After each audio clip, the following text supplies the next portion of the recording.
بسم اللہ الرحمن الرحیم۔ السلام علیکم۔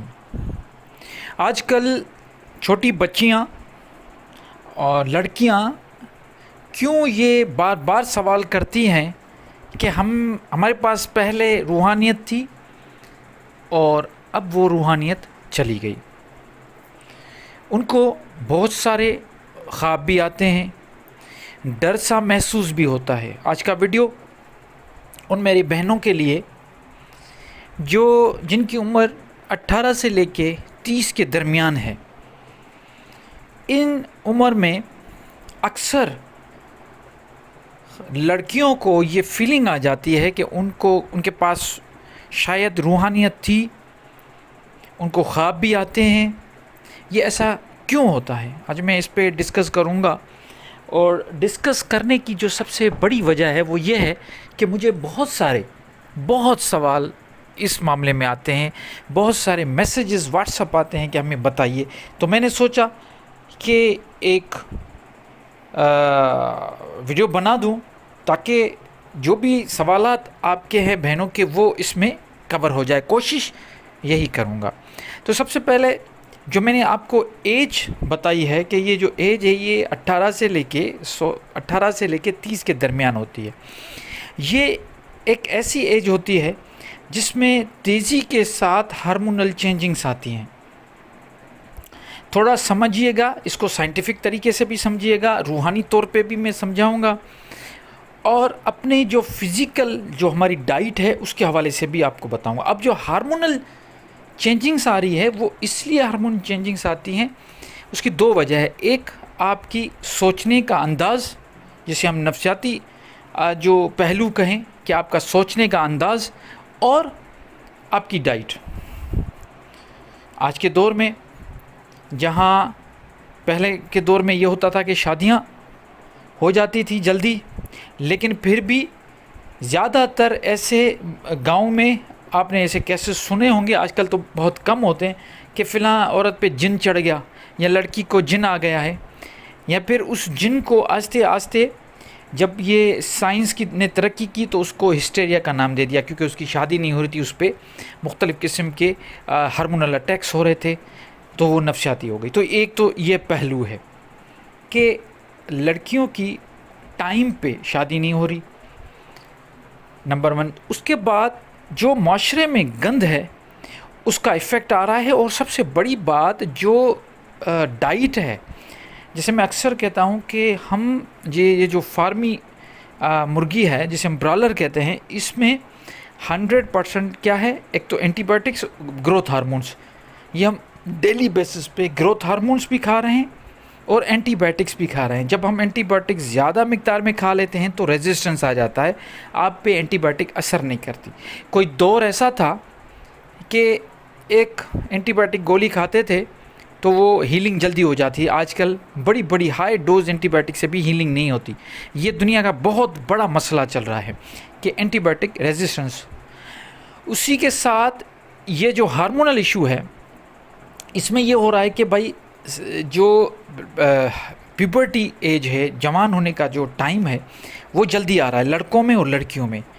اگر کسی کی جو جینیٹک ہے، اس جینیٹک کے حساب سے اگر کوئی 16 یا 17 سال میں کوئی جوان ہو رہا ہے یا ہو رہی ہے، اس کی پیوبرٹی ایج ہے، تو یہ فارمی مرغیوں کے کھانے کی وجہ سے گروتھ ہارمون اور انڈوں کی وجہ سے کیا ہوتا ہے کہ وہ 12 سال 13 سال میں پیوبرٹی آ جاتی ہے۔ اب وہ ہارمونل چینجنگز آ گئی۔ اب جب ہارمونل چینجنگز آ گئی، یہ ہارمونل چینجنگز کیسے آئی؟ کہ آپ نے غلط قسم کی چیزیں کھائی۔ جیسے میں اکثر کہتا ہوں کہ یہ برالر اور یہ برالر انڈا ہو گیا لیئر سے، اور برالر مرغی گوشت جو میں کھاتے ہیں، اس سے کیا ہوا کہ آپ کی جو ہارمونس وہ جلدی پیوبرٹی ہو گئی، جوان جلدی ہو گئی۔ یہ ایک ہارمونل یہاں پہ آ گیا۔ دوسرا، جو ہمارے معاشرے میں جو کچھ آج کل آپ دیکھ رہے ہو، ہر کسی کے ہاتھ میں موبائل ہے، اور موبائل سے جو ریفلیکشن آ رہی ہے، جو ریلز چل رہے ہیں جس میں کوئی کنسسٹنسی نہیں ہے، یہ ہو گیا۔ وہاں سے جو ہمیں معاشرے کا اثر پڑ رہا ہے، اور دوسرا وقت پہ شادی نہیں ہو رہی۔ یہ ساری چیزیں مل جل کے آپ کے اندر نفسیاتی معاملات پیدا کر رہی ہے، اور اس میں پھر ظاہر سی بات جب اتنے ہارمونز ایکٹیو ہو جائیں گے، ڈسٹرب ہو جائیں گے، تو پھر عجیب عجیب قسم کے خواب آتے ہیں. لوگ کہتے ہیں میں نے فلاں آدمی کو دیکھا، پھر یہ دیکھا، پھر وہ دیکھا، عجیب عجیب خوابوں کی باتیں کر رہی ہیں. اس کے بعد یہ بتایا جاتا ہے کہ پہلے میں میرے پاس روحانیت تھی، میں جس کو بھی جو بھی ہونے والا ہوتا تھا مجھے پتہ چل جاتا تھا.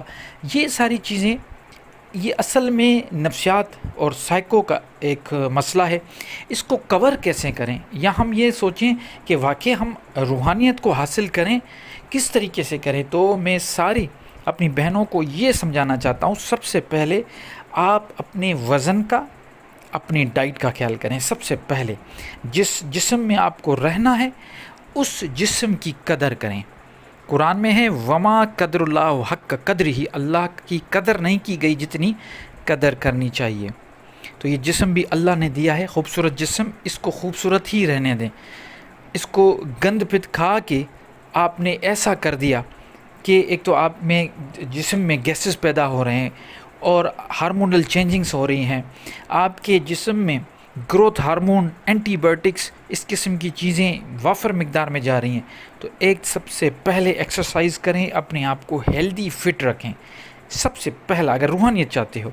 اس کے بعد پھر یہ ہو گیا ظاہری آپ کو کس طرح کرنا ہے. اور کھانے میں کوشش کریں رات کو 6-7 بجے کے بعد کچھ نہ کھائیں. ہم کھاتے ہی 6-7 بجے کے بعد ہیں. یہ جو میں باتیں کر رہا ہوں یہ آپ کو مشکل لگیں گی کرنا، لیکن اگر چاہتے ہیں کہ آپ چاہتی ہیں کہ آپ کا مسئلہ حل ہو تو یہ کرنا پڑے گا. دوسرا، اب روحانیت کی طرف جو علم ہے، باطنی علم کی طرف ہم جب آتے ہیں تو کوشش کریں آپ صوفیہ اکرام کو پڑھیں. یہ جو صوفی گزرے ہیں امام غزالی سے لے کے آج تک جو بھی صوفی ہیں، گوگل کریں. آج کل تو ہر کسی کے پاس موبائل ہیں، تو موبائل کا صحیح استعمال کریں، گوگل کریں، صوفیوں کی جو تعلیم ہے ان کو پڑھیں، اور ان کے بالکل پیرالل صوفیوں کی تعلیم کے ساتھ آپ قرآن کو بھی پڑھیں. صوفیوں کی وہ تعلیم نہیں کہہ رہا جس میں وہ اڑتے پھر رہے ہیں کرامتیں، نہیں، وہ آپ کو اصل طریقت، حقیقت، شریعت کی طرف لے کے جائیں گے کہ اصل شریعت کیا ہے، اصل میں کس طریقے. اور وہ صوفی، میں صرف یہ مسلم کی بات نہیں کر رہا، آپ کبیر بھی پڑھ سکتے ہیں، جن کو یہ لوگ نان مسلم کہتے ہیں، کوئی کہتا ہے مسلم، آپ کبیر بھی پڑھیں، آپ بدھا پڑھیں، بدھا کو پڑھیں، آپ اوشو کو سنیں، یہ سارے بڑے، آپ مہاویر کو پڑھیں. یہ وہ لوگ ہیں، یہ وہ بڑی بڑی ہستیاں ہیں. آپ قرآن ان سب کو پڑھیں، اور ساتھ ہی پھر اپنی جو اللہ تعالیٰ کا کلام ہے اس کو بھی پڑھیں. پھر آپ کو سمجھ میں آئے گا کہ آپ پہ اللہ تعالیٰ کی کتنی بڑی نعمت ہے، یہ قرآن کتنی بڑی نعمت ہے. جب ان سب کو پڑھنے کے بعد آپ تقابلی جائزہ کریں گے آپ کو پتہ چلا، اور تب آپ کے اندر میں ایک کانفیڈنس آئے گا، ایک روحانیت آئے گی، ایک پاور آئے گا. جو پاور آپ چاہ رہی ہیں وہ پاور بھی آئے گا. زندگی سمجھ میں آ جائے گی کہ یہ زندگی کیا ہے، ہمیں زندگی کس طرح گزارنی چاہیے. پھر آپ کو ماضی کا بھی پتہ چلے گا، حال کا بھی پتہ چلے گا، مستقبل کا بھی پتہ چلے گا. میں خاص اپنی بہنوں کو کہہ رہا ہوں کہ آپ کوشش کریں کہ آپ صوفیہ اکرام کو پڑھیں، پیرالل میں اس کے بالکل ساتھ ہی ساتھ قرآن کو بھی پڑھیں، قرآن کی ٹرانسلیشن پڑھیں، قرآن کی آیتوں کو سمجھنے کی کوشش کریں. قرآن میں جو وکیبلری یوز ہوئی ہے وہ اٹھائیں، اس کو پڑھیں.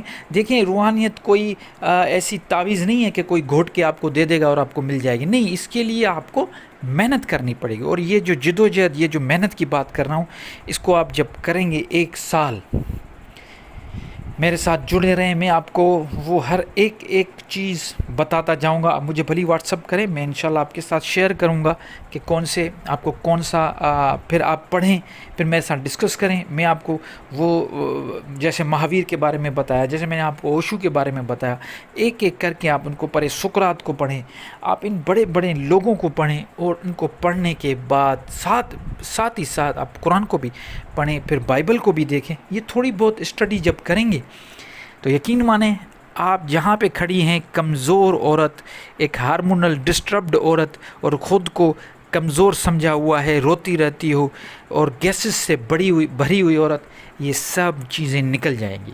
اور ایک اسٹرانگ، ایک معاشرے میں ایک ایسا فرد جنم لے گا جو نہ صرف اپنی زندگی کو بہتر کر پائے گا، بلکہ یہ میں آپ کو بار بار کہہ رہا ہوں، بلکہ نہ صرف اپنی زندگی کو آپ بہتر کر پائیں گی، بلکہ معاشرے میں ایک بہترین کردار ادا کر پائیں گی۔ اور اس کردار سے جو ریفلیکشن آئے گی جب آپ شادی کریں گی، آپ کے بچے ہوں گے، تو ایک جیسے کہتے ہیں نا کہ give me a educated mother I will give you educated nation, مجھے ایک ایجوکیٹڈ مدر دو، میں ایجوکیٹڈ نیشن دوں گا۔ پھر آپ کے جو بچے ہوں گے، آپ کی جو تربیت ہوگی، وہ دنیا میں انقلاب برپا کر سکتی ہے۔